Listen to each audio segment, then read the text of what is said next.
Венецуела се соочува со катастрофални последици по двата силни земјотреси. Спасувачите брзаат да ги пребараат урнатините за да спасат животи. Венецуелските власти засега пријавуваат најмалку 235 загинати, над 4300 повредени и околу 50.000 исчезнати. Многумина останаа без домови. Околу 250 згради се целосно урнати, додека уште стотици се во опасност од уривање. Sí, mira cómo se cayeron todas las paredes del frente. Marico, esto fue una impresionante, mira esto.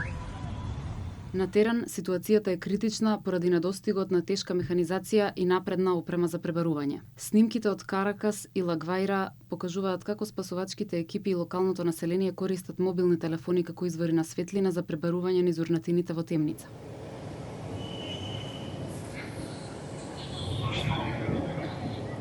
Според достапните информации, во градот Ла Гваира, еден од најтешко погодените, десетици луѓе ограбиле неколку продавници и деловни објекти во текот на ноќта.